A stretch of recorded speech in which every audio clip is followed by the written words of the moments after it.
Hey everybody, my name is Alex, and this is Bento Radio. Now, before we jump straight into it, I've got a bunch of announcements. First and foremost being that if you like my interview with Jessica Luna / Eat Slugs, she will be at New York Comic Con. As you're listening to this, if you're going to New York Comic Con, you can go find her in the Artist Alley at table, I believe it is F26. I read that straight off of her Instagram, so that should be correct. I know it can be a struggle to find artists in some Artist Alley configurations, but I encourage you to do it for her because her work is really excellent.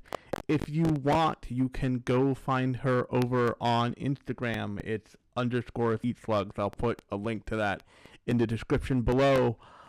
And she will have a full menu over on her Instagram of what she'll have available there. Since this is her first time at Comic-Con, she is pulling out all the stops. If you see anything you like, I would find her as soon as you can because stuff does sell out. And on that note, if you like the concept of me doing artist interviews, I will be doing another one. I'm not going to say who, and I'm not going to commit to when just yet, but it will be soon, I promise. I've got another one of those that I am recording pretty soon, unless scheduling stuff comes up. So look out for that. And on that note, if you like what this is in any way, shape, or form, be sure to subscribe wherever you're listening or watching. If you're watching this over on YouTube, you can hit the bell for notifications and subscribe so when a new episode comes out. I probably did that backwards because I'm not great at this. But if you are listening and you would like to be watching, you can watch me over on Instagram every week, every Thursday at 7, I believe.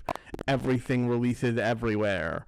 If you want to read stuff that I've written, you can check out, and this also goes for finding wherever I am on the internet, you can check out bento-box.ghost.io. That's the site that's right behind me right now, and you're seeing probably the post for Jessica's interview. So definitely go check all of that out, and look forward to another artist interview coming up soon.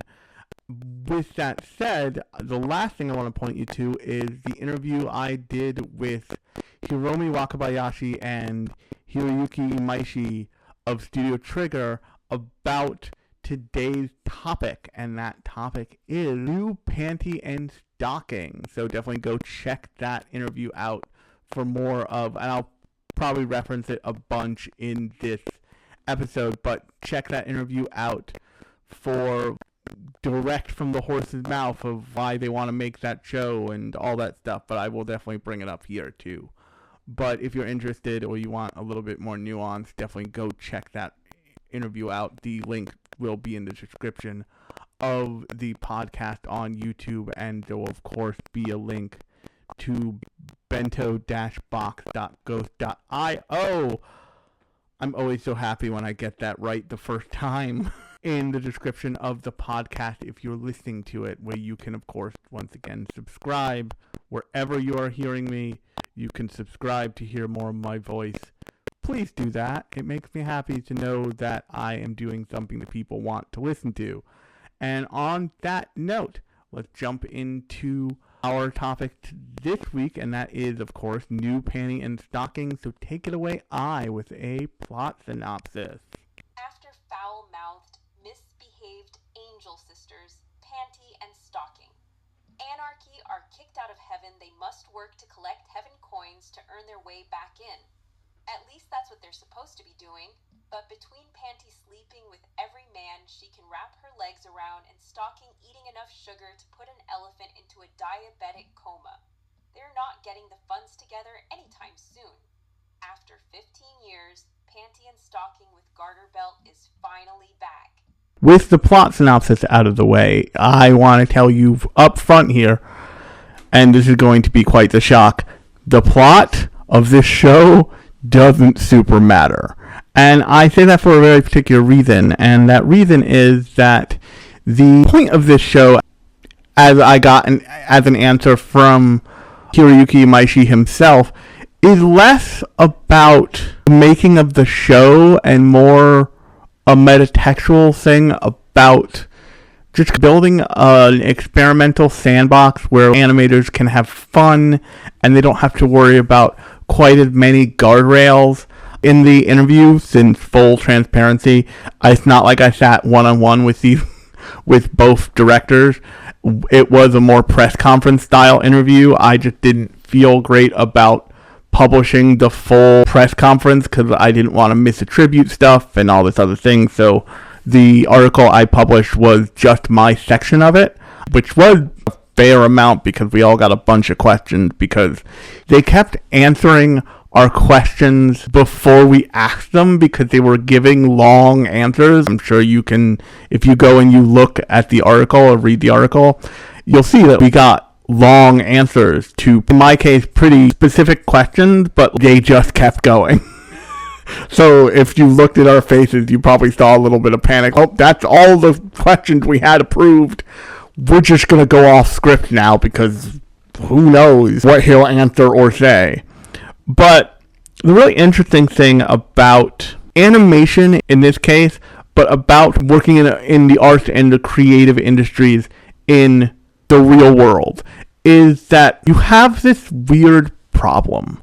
And that is, especially now where, and this has been happening before AI, but AI has made it worse, where people want so much for the entry-level point of any creative position that they didn't used to want a decade or two ago. They didn't used to want when Panty and Stocking first came out. But people want so much more out of their animators, out of their designers, out of any kind of creative field, because they want you to hit the ground running. And I promise I have a point to this odd tangent, and it's less a tangent and more what I think is happening. What I think is happening at Studio Trigger currently with Panty and Stocking, and what happened a little bit at Gynax, the predecessor to Studio Trigger, with specifically FLCL, and not the what FLCL turned into, but the original 6-episode thing, is that you need a way for creatives to grow and to evolve meaningfully in their roles and be able to play with concepts so while you're doing the job of making the creative thing, and that could be advertising, that could be anime, that could be traditional Western animation, that could be web design even.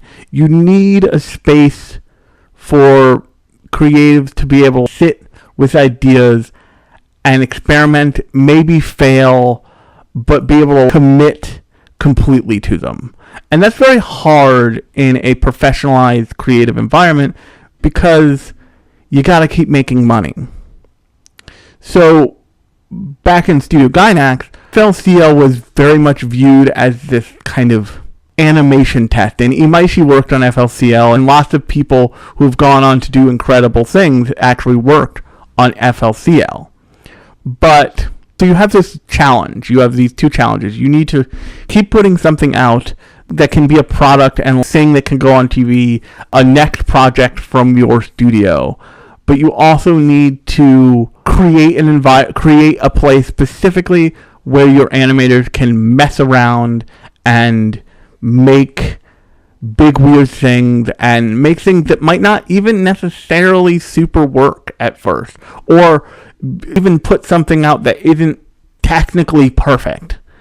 And so to give you an idea, the stuff you see coming out of very early Disney, like Fantasia, is very much just about, if you look at it by today's standards, Fantasia very much feels like an animation test.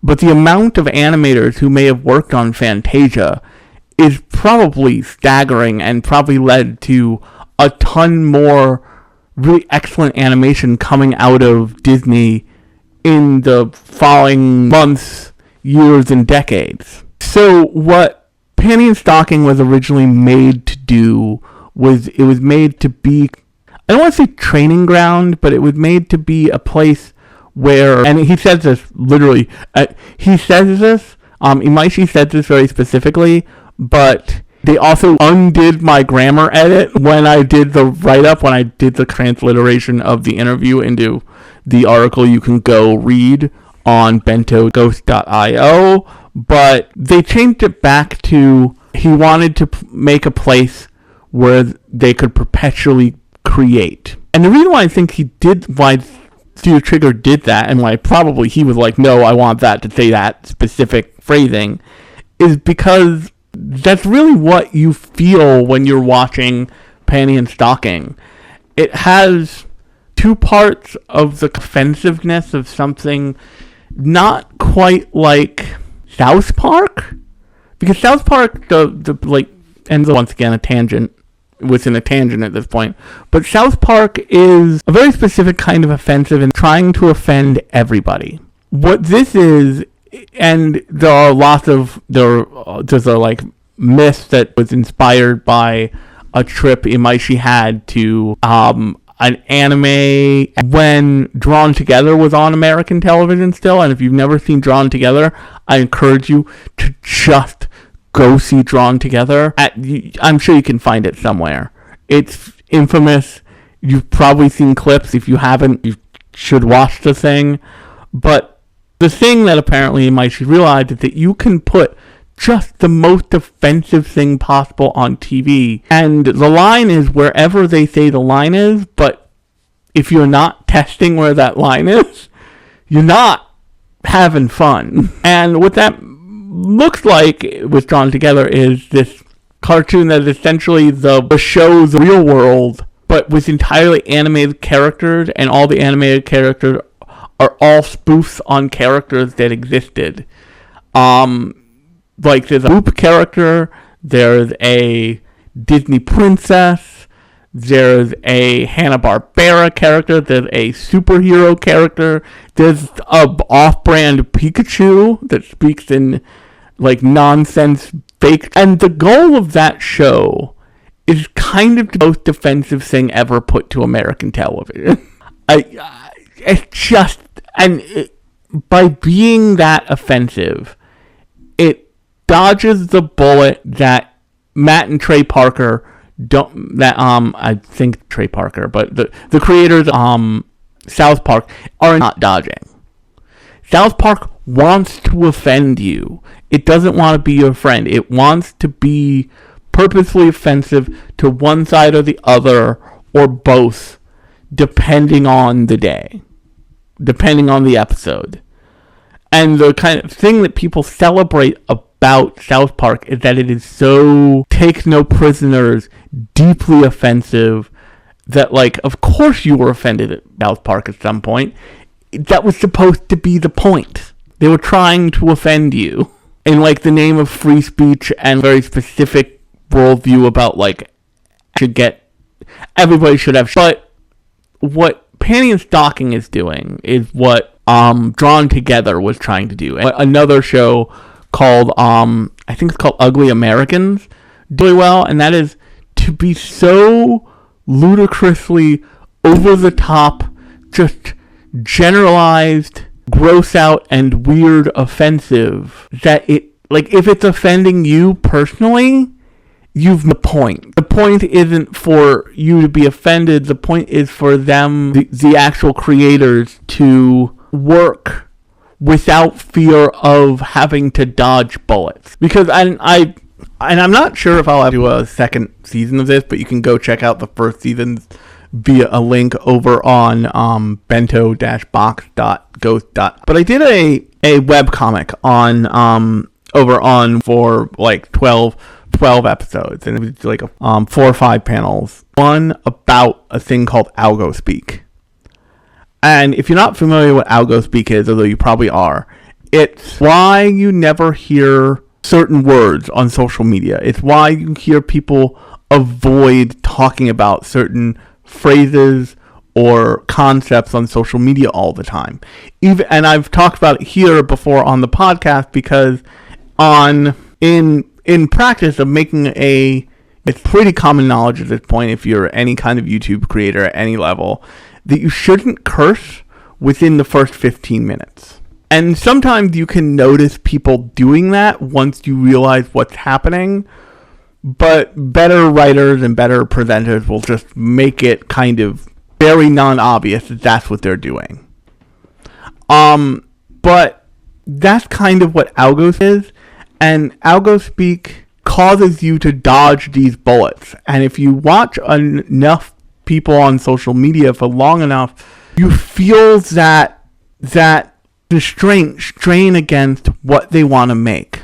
A perfect example is if you've seen an OnlyFans model's Instagram account.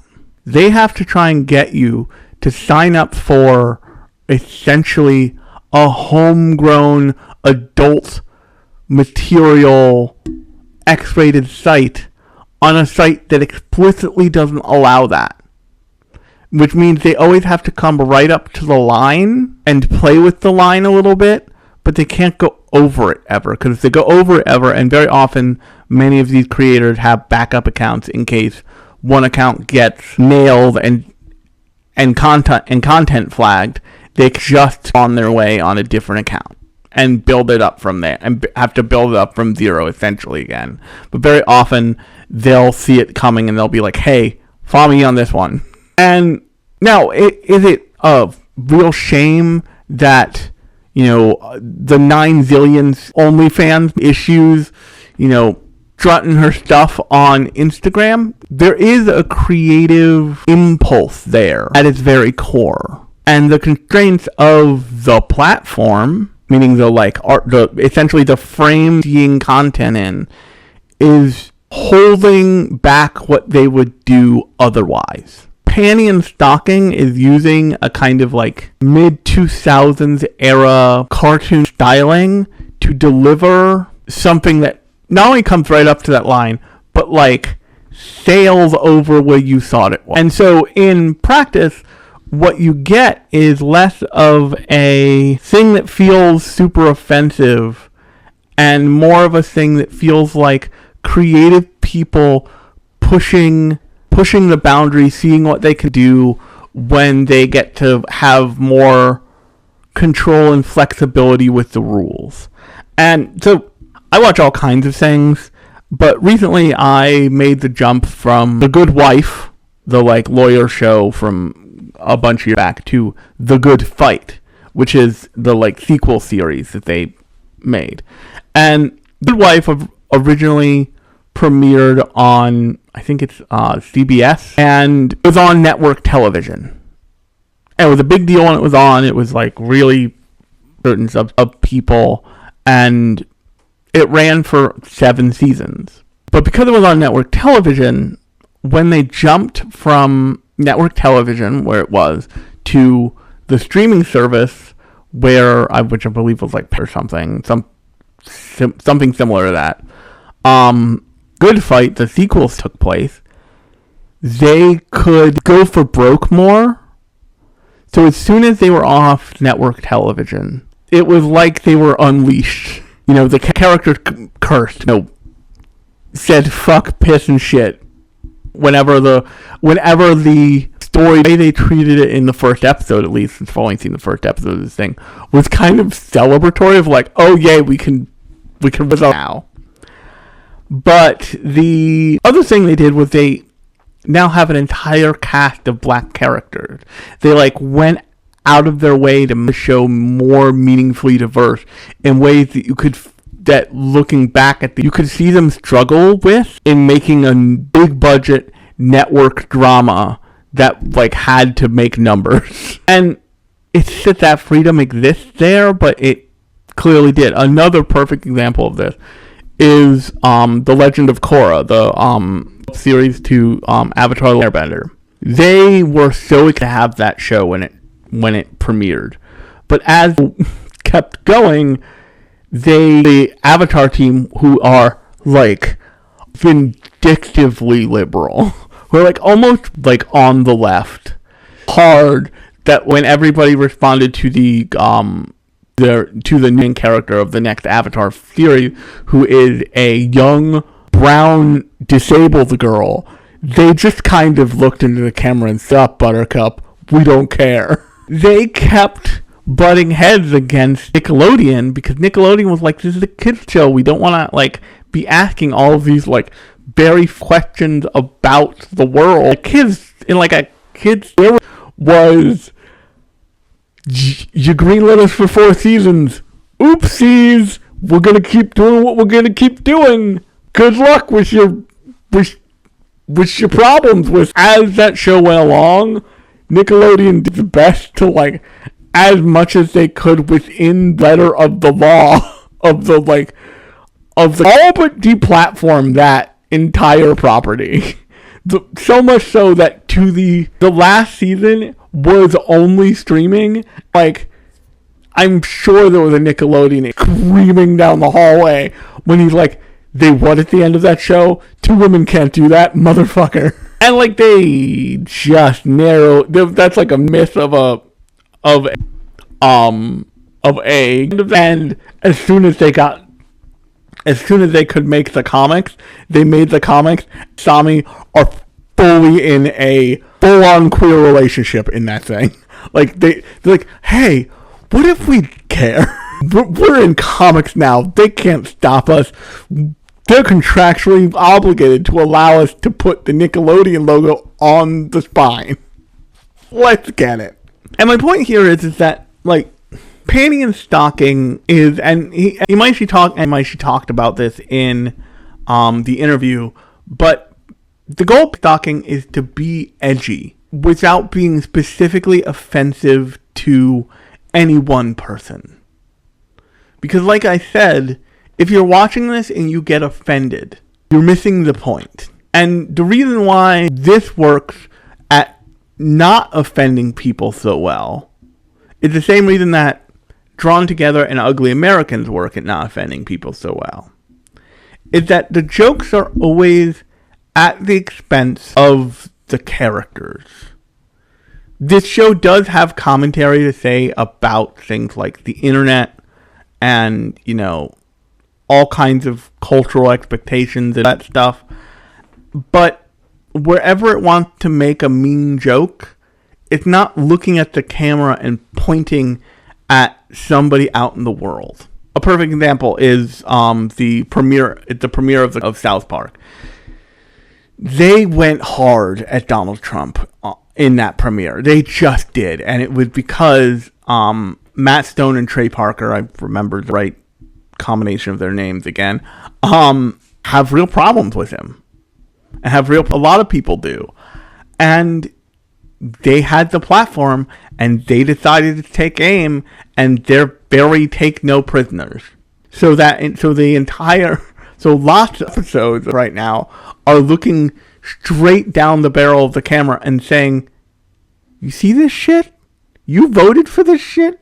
You absolute knuckle-dragging morons. But Panty and Stocking isn't interested in doing that. It's interested in, like, being a creative playground, being this, like, big an animator showcase that many of the episodes were not directed by Imaishi or Wakabayashi. They were directed by other younger and helmed by other younger members of the Trigger staff, because part of what they want for this property is for that to be a thing. And Imaishi talked specifically about, like, he sits down with the animators and, like, you don't have to keep the characters on model. Like, have fun with it. Like, remember what it's like to not stress out all the little things and just do the best work you can. Because so much of the pressure and the, like, lens of animation,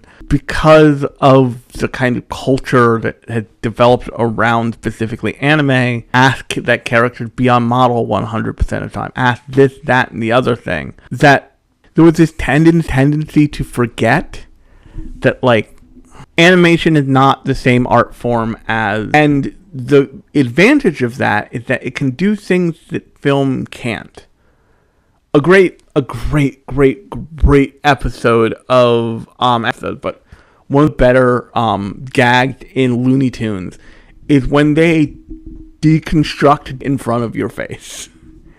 Like, all of a sudden, Daffy is walking, and then he of the background for I forget what episode it's in.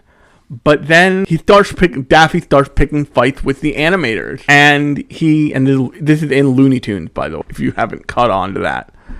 And the animators like erase parts of him and replace parts of him with like weird creatures and like polka dot, like a horsetail, and like, they erase all of him for his beak, and his beak is just on the floor, and he's still complaining. It's this moment in the Looney Tunes. Animators intentionally break your connection to all the parts of reality they're imitating, and it's just like, we're just gonna sit here and have the most fun with this we can.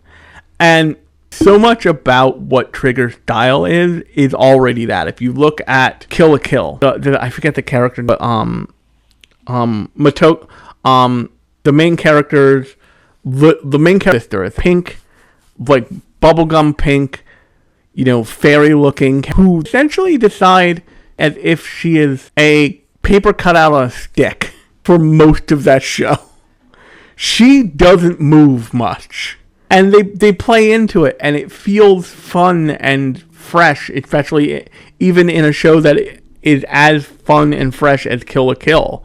If you look at a much traditional work from Gynax, from when Gynax was still making stuff and wasn't a husk, the Carcano, there's a whole episode of Carcano. They just like, almost it seems like they don't have the book. So they just pointed a camera at like a flat wall and did, once again, paper for an entire episode. And it works. Because the thing that's easy to forget, doesn't seem like it is, but stick with me here. The thing that's easy to forget with anime, especially as kind of big as it's become and as it feels, is that anime is just animation, and animation is an art form. And what we're all doing here, week to week, until our eyes bleed and pop out of our heads, if you're somebody like me, is we're sitting and we're staring at art for hours every week. And what that means should be more varied. And is it great to watch the like newest shonen thing like Gacha Kuda that is on model and very slickly produced and very beautiful and all that stuff? Yes, absolutely yes. But it's also great to like look at the most Dadaist mixed media gross out humor thing put to the internet. And by this and Panty and Stocking is considered, the original from 2010 is considered to be kind of the last great Gynax thing. Considered to be the last truly, like, this is the last they were making shit. And then just about everybody who made that split off when Gynax got real toxic and went sideways there, and made Studio Trigger to keep making stuff. Made either Studio Trigger or in Anno's case, went off and made Studio so he could like process his through Ava again and torture him. And ultimately make Gundam G-Clux, which also talked about this podcast. You can find that episode wherever you're listening to me right now, or watching me, as the case may be. But when they left, they couldn't take Panty with them until Gynax just gave it up. So that started, and all of a sudden there was no more Panty and Stocking because the people who made it were no longer at the place that owned it, and they had no interest for some seriously legitimate reasons to ever go back and just to make that again. And then 15 years passed, and Gynax started to unravel, and has finally unraveled to the point where the license for Panty and Stocking was up for grabs, and they got it back. Because a couple years ago, Japanese government did a bunch of new laws around intellectual and what happens to it, because there were starting to be too many, and this is a thing that happens not just in Japan but like all over the world with different intellectual property.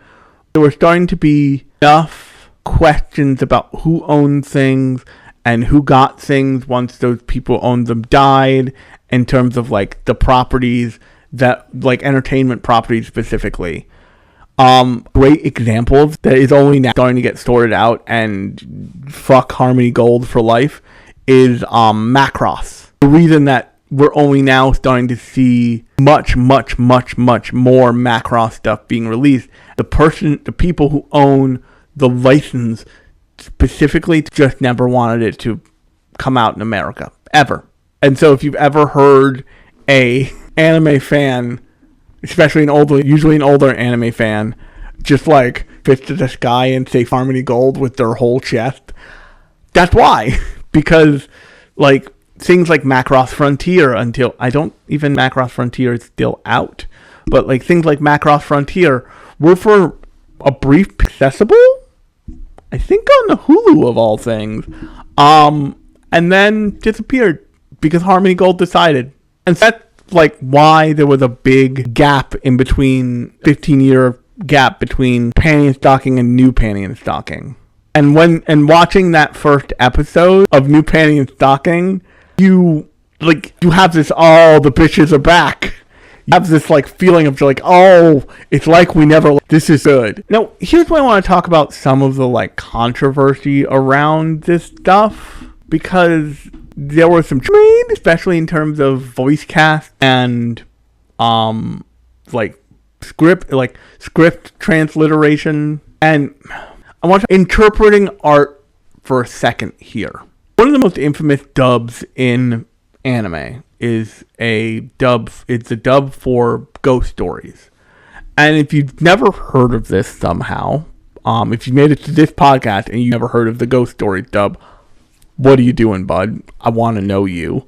But back in the bad old days of, as I like to think of it, which is a company like Funimation or a company like ADV, I think it was licensed by ADV. A company like ADV would go to a Japanese license holder and say, we want this show. And the Japanese license holder would say, great, perfect, we want to sell you this show, but you need to also take/buy this other show. And so you would get like whatever show it was. You would get whatever tested an audience that you could sell to. And then you would also get this other thing or these other things. Ghost Stories was one of those just other things. And so, like, the Japanese creator didn't care what happened to it. They were happy they got the paycheck. The American creator didn't know what to do with this, like, lackluster 90s occult horror-themed things with kids. And so, like, the ADR director was like, so we don't care about it? And like, I don't know, go for broke. Went for broke hard because they made something like that transcends itself. Now that isn't repeated here or really many other places, but like that like flexing of creative muscles that can be that dial can be turned way down from 11 to like 5, and you get these great moments in a less messed around with example. The Yu Yu Hakusho English dub, specifically I think the American English dub, is excellent. They make Yusuke sound like a shitbag. Like a shitbag they make Kuwabara hilarious. Like Hiei's endless quips to Kuwabara, and like, Kurama's like comments of like, do you think he knows a circle?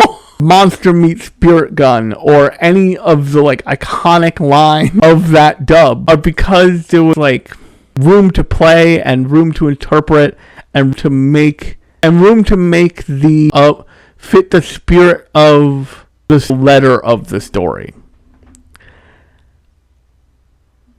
And one of the things that was so phenomenal about the original Panty and Stocking dub was the voice cast and the ADR direction and the original script on that, was so punchy and so like it felt right. It gave you once again thing without being the letter of it.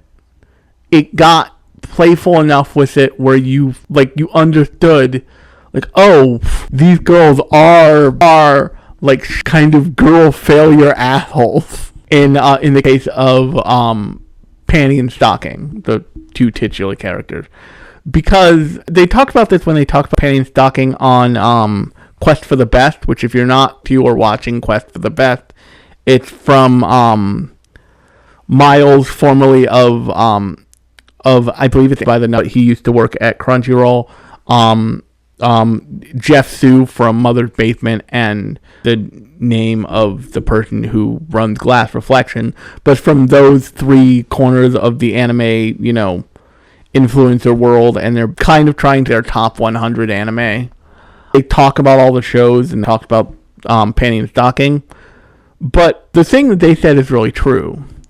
The kind of like disrespectful language that you would encounter, so clean compared to what we would consider to be disrespectful and like asshole, even potty mouth, much less, it's like a sailor in America. It comes down to, instead of using ladies and gentlemen, you use like girls and boys or something. It's much more casual, and it's not sharp and as intentionally fuck you. So there's a specific line they say in the original Panty and Stocking, and it goes, repent, motherfucker. And they changed it to like bitch, or it's not a big change, but it's differently. It's not as sharp. Like when I first watched it, I was like, I don't know about this. And that, in combination with some of the voice cast, there's going to be a which voice cast. If you've ever watched a cartoon, anime or otherwise, and you're watching that cartoon, all of a sudden they switched voice actors for a character, unless that voice actor is doing like a perfect rendition of that other person's performance, it'll always be a little off. Like you'll always a little notice. Actually, there's a version of this. The show, the like infamous show New Girl, pilot out of New Girl.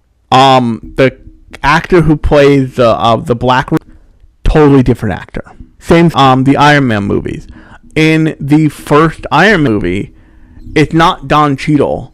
It's Cuba Gooding Jr., I think. And then by the time Iron Man 2 up, they have to basically name drop Rudy because it's not Cuba Gooding Jr. anymore. It's Don Cheadle. That's kind of the feeling you get when they do switches, especially for beloved characters, especially for like beloved dubs that people know in their bones. Panty and Stocking is very much one of those. And I worried about that a little until I got into the swing of it. And then I got to the La La Land musical. I just went shit. We're like, no, like we know what we're doing. Like you knew what we were doing, but gonna like crack our knuckles and our neck and go for it. And that's, in terms of like bringing back a show from a 15-year, that kind of controversy is just small ball crap. It doesn't matter. It could matter. It would matter if like, and so specific and so like detrimental to the thing. Like if actually I don't have to use an example of this at all. Like the best example is what they did with anybody who tells you that anything that you've seen on TV is lightning in a bottle is almost always wrong. There are like once in a lifetime things that could never happen. But very often, if you're watching a television show, that's repeatable, especially an animated show, because people can learn how to draw those characters from existing reference materials, and there's rules to how to draw every animated character you've ever seen. I was listening to one of the episode of WTF with Mark Maron, and he had Groening on. And Matt Groening was talking about when The Simpsons got picked up for its first 13 episodes, they brought on people to like make it an organized thing, and it wasn't Matt Groening like loosely drawing what in his head was Simpson. Somebody came and said, no, Bart Simpson's hair is always 10 spikes. Not 8, not 9, not 12, 10. Always. That's the rule. And so, and like even Matt Groening was like, really about that? I just kind of drew Bart Simpson every time. But the point is that what with FLCL was blatant cash grab. And the tragedy of that one is that it really didn't have to be, but like they saw dollar signs, they saw a way to like put money in a bag and did it. What's happening with Panty and Stocking is they wanted to bring back the thing that let them be playful and, as Imaishi said in that interview, and it's weird. There's going to be changes. There's going to be differences. And when I asked him specifically in the interview, like, what's changed for you? What's different? I'm over a decade older now. Like, some of that, like, funky edginess I had. It took me a minute to get back into that headspace and to, like, get back into that groove. And he's like, which implied that he got there, but we should be giving to catch their stride. People were so up in arms about the, like, small ball crap, namely the changes and the voice cast change. And I was like, I hear the criticism, but I don't, like, you're missing the point. You know, they're batting it off. Do you not want to watch this? You know, they're sitting here and they're lampooning Fast and Furious movies. They're lampooning the longest yard of all things. That weird Harry Cruise vehicle. What's happening? I know, I'm not kidding. If you haven't seen the episode, they straight up they're just like, hey, what if yard, but insane? Somehow more insane. But starring Panty instead of starring Adam Sandler. And so it's just, the things are fun. If you have Amazon Prime Video, go watch it. It's all dubbed. It's super worth your time.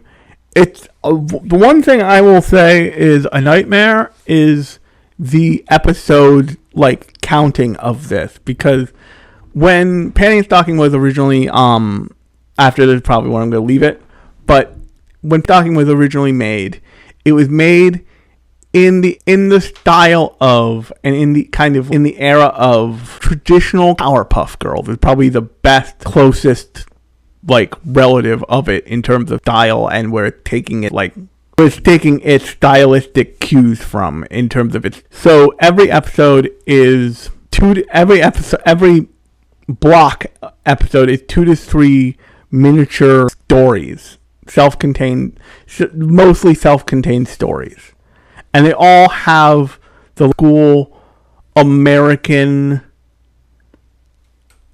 mid-90s, late 2000s very illustrated title cards, and they make great use of these things.